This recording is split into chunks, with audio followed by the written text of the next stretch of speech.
بسم اللہ الرحمن الرحیم۔ السلام علیکم۔ ایک دن حضرت بابا فرید گنج شکر رحمۃ اللہ علیہ درخت کے نیچے اپنے ساتھیوں اور مریدوں سے محو گفتگو تھے کہ ایک ہندو عورت اپنے سر پر دودھ کا برتن رکھے ہوئے ادھر آ نکلے۔ حضرت بابا فرید رحمۃ اللہ تعالی علیہ نے رسم درویشی کے مطابق اس بت پرست عورت کی خیر و عافیت دریافت کی۔ ہندوؤں کی نظر میں وہ ایک نیچ ذات سے تعلق رکھنے والی عورت تھی، اس لیے کوئی شخص بھی اس سے انسانی لہجے میں گفتگو نہیں کرتا تھا۔ آج جب اس نے ایک دوسرے مذہب کے ماننے والے بزرگ شخص کی طرف سے برابری کا سلوک دیکھا تو اپنی حالت زار بیان کرنے لگی۔ میرا تعلق اجودھن میں بسنے والے گوالوں کے خاندان سے ہے۔ باپ دادا دودھ فروخت کر کے اپنا پیٹ پالا کرتے تھے۔ میرا شوہر مر چکا ہے اور میں برسوں سے دودھ فروخت کر کے اپنے بچوں کی پرورش کر رہی ہوں۔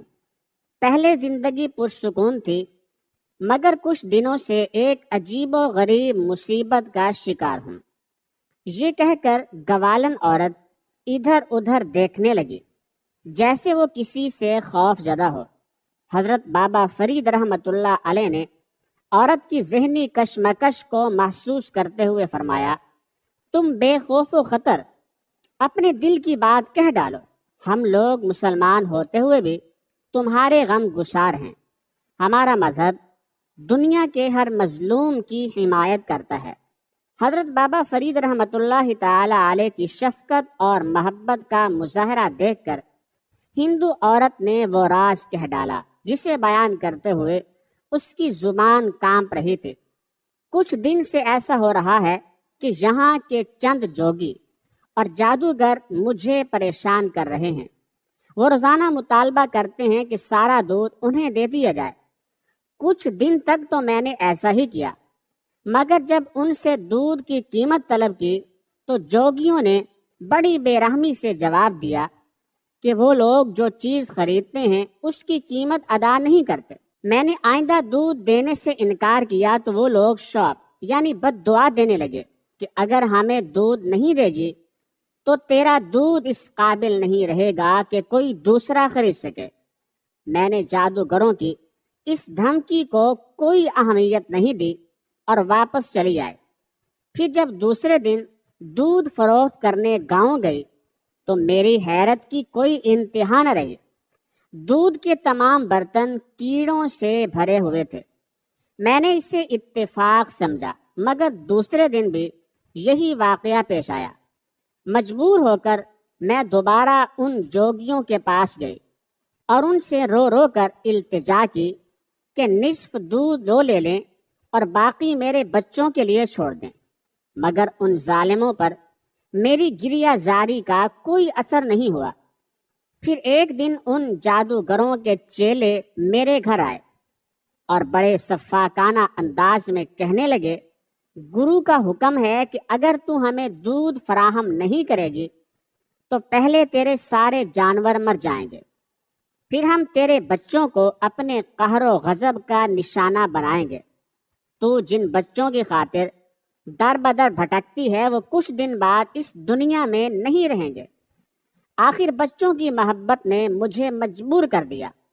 میں کئی ماہ سے ان ظالموں کو دودھ فراہم کر رہی ہوں اور گاؤں والوں سے قرض لے کر اپنی زندگی کے ایام پورے کر رہی ہوں۔ آخر گاؤں والے بھی کہاں تک قرض دیں گے؟ یہ کہہ کر دودھ فروش عورت اپنے دامن سے آنسو خشک کرنے لگی۔ حضرت بابا فرید رحمۃ اللہ تعالی علیہ نے ایک مظلوم عورت کے دکھوں کی داستان سن کر فرمایا، صبر کرو، تمہاری مصیبت کے یہ دن گزرنے ہی والے ہیں۔ اچانک دودھ فروش عورت گھبرائے ہوئے لہجے میں کہنے لگی، خیر، میری تو جس طرح گزرے گزر جائے گی، مگر تم لوگ بہت شریف ہو، آج تمہیں ان درختوں کے نیچے دیکھا تو چلی آئی۔ میری طرح تم لوگ بھی غریب ہو۔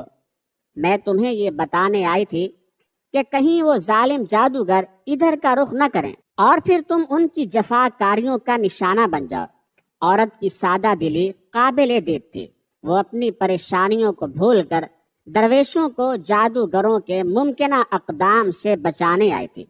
حضرت بابا فرید رحمۃ اللہ تعالی علیہ اس دودھ فروش عورت کے خلوص سے بہت زیادہ متاثر ہوئے اور فرمانے لگے، تم ایک سادہ دل عورت ہو، ہم فقیران بے نوا تمہارے اس خلوص کو ہمیشہ یاد رکھیں گے۔ ویسے تم بھی یاد رکھو کہ جب تک اللہ تعالی کی طرف سے کوئی مصیبت انسان کا مقدر نہ بن جائے، اس وقت تک دنیا کی کوئی طاقت اسے ذرہ برابر بھی نقصان نہیں پہنچا سکتی۔ اگر تم جوگیوں اور جادوگروں کی بجائے اپنے دل میں خدا تعالی کا خوف پیدا کر لو تو تم خود میں محفوظ رہو گی، تمہارے بچے بھی اور تمہارے جانور بھی محفوظ رہیں گے۔ تم بھگوان کی بات کر رہے ہو؟ دودھ فروش عورت نے حیرت زدہ لہجے میں کہا، میں تو اسے روز ہی یاد کرتی ہوں، مگر میرے دکھوں میں کوئی کمی نہیں آتی۔ تم جس بھگوان کی پوجا کرتی ہو وہ تو خود ایک بے جان مجسمہ ہے جو اپنی جگہ سے جنبش بھی نہیں کر سکتا، وہ کسی انسان کے کیا کام آئے گا؟ میں جس خدا کی بات کر رہا ہوں وہ اپنی ذات میں تنہا ہے، کوئی اس کا شریک نہیں، اور اس قدر قدرت والا ہے کہ ساری دنیا کے انسان مل کر بھی اس کے فیصلے کو تبدیل نہیں کر سکتے۔ تم اسی خدا کو پکارو، وہ تمہیں ان دو چار شر پسند جوگیوں سے نہیں، دنیا بھر کے ستم گروں سے نجات دے گا۔ ابھی حضرت بابا فرید رحمۃ اللہ تعالی علیہ اس ہندو عورت سے یہ گفتگو کر ہی رہے تھے کہ سامنے سے عجیب حلیے کے لوگ آتے ہوئے نظر آئے۔ جیسے ہی آنے والوں پر عورت کی نظر پڑی، وہ دہشت زدہ ہو کر حضرت بابا فرید رحمۃ اللہ تعالی علیہ سے کہنے لگی، یہ انہی جادوگروں کے چیلے ہیں، آج مجھے تمہارے پاس کچھ دیر ہو گئی تو یہ میری تلاش میں یہاں تک آ پہنچے۔ حضرت بابا فرید رحمۃ اللہ تعالی علیہ نے عورت کو خوف زدہ دیکھ کر فرمایا، تم میری مہمان ہو، اس لیے تمہیں ہراساں ہونے کی ضرورت نہیں، میں خود ان لوگوں کو جواب دے دوں گا۔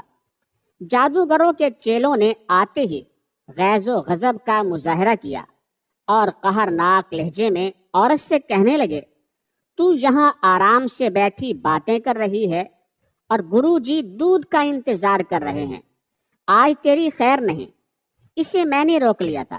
حضرت بابا فرید رحمۃ اللہ تعالی علیہ نے جوگیوں کو مخاطب کرتے ہوئے فرمایا، تم بھی بیٹھو۔ ابھی فضا میں ایک مرد خدا کے الفاظ کی گونج باقی تھی کہ جوگیوں پر سکتہ طاری ہو گیا اور وہ اس طرح زمین پر بیٹھ گئے جیسے کسی غیبی ہاتھ نے انہیں زنجیریں پہنا دی ہوں۔ کچھ دیر بعد جوگیوں کی دوسری ٹولی آئی۔ حضرت بابا فرید رحمۃ اللہ تعالی علیہ نے ان سے بھی وہی فرمایا، بیٹھ جاؤ، اور وہ بھی سر جھکا کر بیٹھ گئے۔ الغرض گرو نے اپنے تمام چیلوں کو بھیجا اور وہ سب کے سب اس طرح بابا فرید رحمۃ اللہ تعالی علیہ کے سامنے سر جھکا کر بیٹھ گئے جیسے انہیں کسی طاقتور مقناطیس نے جکڑ لیا ہو۔ آخر میں جوگیوں کا گرو اپنے چیلوں کو ڈھونڈتا ہوا ادھر آ نکلا۔ تم لوگ یہاں کیا کر رہے ہو؟ گرو نے غضبناک ہو کر اپنے شاگردوں کی طرف دیکھا۔ انہیں میں نے قید کر لیا ہے، اب یہ کہیں نہیں جا سکتے۔ حضرت بابا فرید رحمۃ اللہ تعالی علیہ نے فرمایا، کون ہے جو اس دنیا میں میرے چیلوں کو قید کر سکے؟ گرو نے انتہائی غرور اور تکبر کا مظاہرہ کرتے ہوئے کہا اور پھر بلند آواز میں اپنے منتر پڑھنے لگا، اب تیرا کوئی منتر نہیں چلے گا۔ حضرت بابا فرید رحمۃ اللہ تعالی علیہ نے فرمایا، کفر کے دن پورے ہو چکے۔ گرو پر ہذیانی کیفیت طاری ہو گئی، وہ چیخ چیخ کر منتر پڑھنے لگا، بدی کی تمام طاقتوں کو پکارتا رہا مگر آج کوئی اس کا مددگار نہیں تھا۔ آخر گرو حضرت بابا فرید رحمۃ اللہ تعالی علیہ کے قدموں پر گرا اور اپنے چیلوں کی رہائی کے لیے التجا کرنے لگا، تیرے شاگردوں کو صرف ایک شرط پر رہائی مل سکتی ہے کہ تو انہیں لے کر یہاں سے دور چلا جا۔ حضرت بابا فرید رحمۃ اللہ تعالی علیہ نے پرجلال لہجے میں فرمایا، اگر آئندہ تو نے مخلوق خدا کو تنگ کیا تو پھر تجھ پر خدا کی زمین تنگ ہو جائے گی۔ گرو بہت دیر تک حضرت بابا فرید رحمۃ اللہ تعالی علیہ سے معافی مانگتا رہا، پھر اپنے چیلوں کو لے کر اجودھن کی حدود سے نکل گیا۔ گرو کے جانے کے بعد حضرت بابا فرید رحمۃ اللہ تعالی علیہ اسی جگہ پر اقامت گزین ہو گئے اور پورا قصبہ آپ رحمۃ اللہ تعالی علیہ کی اس کرامت کے شور سے گونجنے لگا۔ نتیجتاً سینکڑوں بت پرست حلقہ اسلام میں داخل ہو گئے۔ اجودھن میں یہ آپ رحمۃ اللہ تعالی علیہ کی پہلی روحانی فتح تھی۔ دعا ہے کہ اللہ تعالی ہمیں ان نیک بزرگوں کے نقش قدم پر چلنے کی توفیق عطا فرمائے، آمین ثم آمین۔